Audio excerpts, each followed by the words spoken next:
I've been in the service for 15 years. Formerly, this place, there was no any chemical shop here. Being at the village, I've been very helpful to them. The knowledge I've gained from Mom is helping them. Yeah.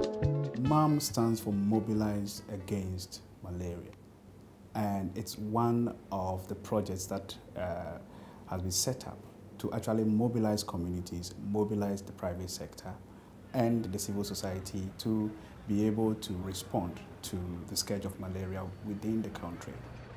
The licensed chemical seller basically is someone who has been given a license to sell over-the-counter drugs. And in that community, he might be the only point of call. In Ghana, they are present everywhere. The MAM program is testing this hypothesis, if you like, that yes, licensed chemical sellers, if they are properly trained, if they are properly supervised, if they could get access to medicines, could make a difference to the quality of care. We went on and we provided skills and we provide the necessary tools that the licensed chemical seller needs to be able to treat malaria appropriately, to distinguish between complicated and uncomplicated malaria, collect the necessary data that is required to be able to dispense ACTs and conduct the necessary referrals. So the thing was to standardize the knowledge and treatment procedures in line with the approved treatment guidelines of the National Malaria Program, get them all to understand what they should do and why they should do it. Now, a chemical seller is bold enough to explain how malaria is and the way he can also treat it. Their knowledge base on malaria has gone up, how to give the new treatments, that's the artemisinin combination therapies, to a large extent has improved. So that was the supply side. The community is the demand side.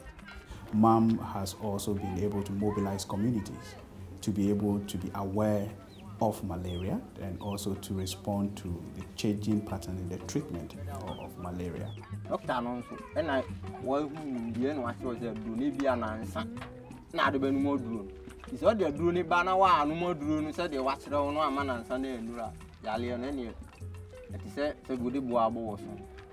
GSMF was responsible for the demand side of MAM.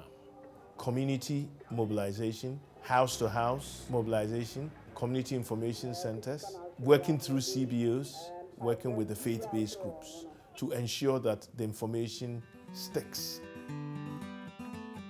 We chose the faith-based people because Ghana, as a country, have a lot of very religious people.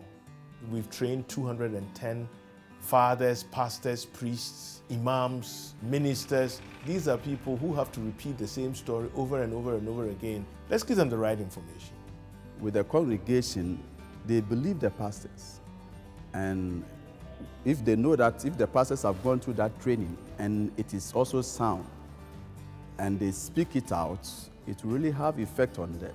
So if we don't have healthy people, then we cannot have healthy churches. Awareness is the first stage in behavior change. That is what MAM was addressing. The lessons learned from the MAM project can be easily incorporated into other malaria control program activities in the country. The private informal sector can be organized to be part of national control efforts. One thing stands clear, we can use licensed chemical sellers to manage malaria effectively. You take 4 in the morning. Malaria, yeah, it is improving here, getting better. What I say, I will thank MAM and the Pfizer company and others who joined together to do this training program in Ghana. If this is replicated, what we're going to have is a country where you walked into a home, a baby has a fever, and the mother knows what should be done and can have access to the right intervention. I think that is what it promises. That's what it promises.